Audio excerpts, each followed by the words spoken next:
विद्वान साथियों, आप सबको आज शासकीय अधिकारी कर्मचारी वेलफेयर एसोसिएशन राजस्थान के इस आह्वान पे पधारने पर हार्दिक स्वागत करता हूँ। साथियों, आज बहुत ही हर्ष का विषय है कि हम एक पुण्य उद्देश्य को लेकर के आज इस मंच पे इकट्ठा हुए। जब पहली बार समाज के कुछ कर्मचारी अधिकारी गंगानगर में, हम काफी साथी हैं जो मतलब क्या कि कर्मचारी पदों पे आसीन हुए थे, और जब पहली बार जो अब हम बहुत ही नजदीकी हमारे रिश्ते बन चुके हैं, हर एक साथी के दुख में सुख में जाना बन चुका है। किसी समय में हम गंगानगर और हनुमानगढ़ के कर्मचारियों को जानने और पहचानने में अपरिचित थे। हम उनको भी आपस में एक दूसरे को जानते नहीं थे। साथी वरिष्ठ साथी खुशीराम जी अध्यापक यहाँ बैठे हुए हैं। ये हमारे गंगानगर जिले में सबसे पहले ग्रेजुएट आदमी है। गंगानगर जिले में सबसे पहले इन्होंने ग्रेजुएशन किया, और इनका खाली नाम सुनते थे हम अपने पेरेंट्स से, भाई एक खुशीराम नाम से लड़का है और वो पढ़ा लिखा है। उसके बाद में कुछ साथी पुलिस में भर्ती हुए, कुछ हम हमारे परिवार से लीलाधर, इससे बड़ा है जयलाल दिनानिया मेरा भाई है, वो पटवारी है, ये अध्यापक के पद पर 3rd ग्रेड में भर्ती हुआ। एक भाई और है L&T ग्रुप के अंदर, अभी पटियाला के अंदर है। एक भाई ने इंजीनियरिंग कर रखी है। परिवार में और सारे कुछ कर्मचारी और भी और बहुत साथी हैं।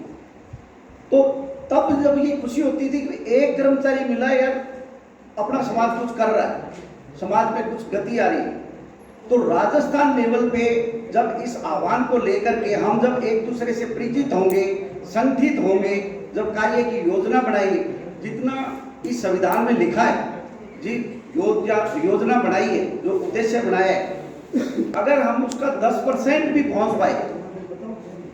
साथियों के सुझाव आए हैं, साथियों ने कहा है कि भाई कुछ जिलों से जो प्रतिनिधित्व है वो नहीं आया है, लोग नहीं पहुंचे हैं। इतने आह्वान करने के बाद, वर्षों से प्रयास करने के बाद में हम इतने लोग संगठित नहीं हो पाए। ये कुछ कमजोरियां हो सकती हैं, कुछ कमियां हो सकती हैं, लेकिन जो इस उद्देश्य को हमने पुनर्जीवित करने का जो एक बीड़ा उठाया है, जो हमारे जोशीले और युवा साथी, बुद्धिमान साथी, जो उस समय के जो साथी हैं, उन्होंने जो काम किया, उनके उद्देश्य पूरे नहीं हुए, उसको पूरा करने का जो आगे बीड़ा उठाया है, हम उनके लिए उनको सपोर्ट करें, उनको आगे बढ़ाएं, और राजस्थान लेवल के जो कर्मचारी हैं, उनकी एक दूसरे की जो विचार हैं, उनको एक संगठित मंच से हम आगे बढ़ाएं। समाज के अंदर जो कुरीतियां, जो कमियां, गांव गली मोहल्ले में, शहरों में जो स्थिति है शासी समाज की, वो जितनी जो शब्दों में बयान नहीं की जा सकती। आज जो संगठित जो मंच यहाँ पे आया है, वो बहुत ही मतलब समझ लो कि उन्होंने कोई पुण्य कर्म किए होंगे कि उनके परिवार के लोग कर्मचारी बढ़ के और आज इस स्टेज पे पहुंचे। और दूसरे समाज है, दूसरे समाजों के पास में एक हुनर है जो अपने समाज के अंदर नहीं है। दूसरे समाज का बच्चा अगर नौकरी नहीं लगता है तो वो खेती का काम करता है, वो मिस्त्री बनता है, इलेक्ट्रीशियन बनता है, कुछ दूसरा काम करता है।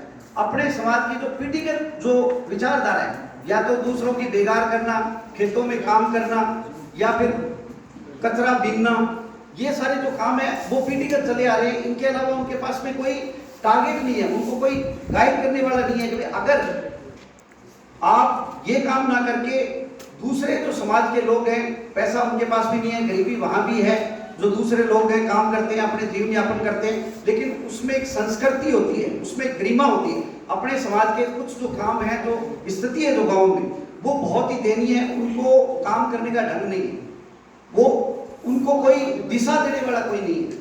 तो सही ये रहेगा कि ये जो सम्मानित मंच है, जो बुद्धिजीवी लोग हैं, जो राजस्थान लेवल पे इकट्ठे हुए हैं, इनके सबके विचार मिलकर के और उस लेवल तक जिस जो उद्देश्य, जो इस संविधान में इस संगठन को बनाने के जो उद्देश्य उनको अर्जित करने का अगर हम 20%, 10%, 5% भी अगर प्रयास कर पाते हैं तो ये अपने लिए बहुत बड़ी उम्मीद और बहुत बड़ी जिज्ञासा का विषय होगा और इससे बहुत ही समाज का भला होगा। इन्हीं शब्दों के साथ में मैं अपना स्थान ग्रहण करता हूँ। धन्यवाद।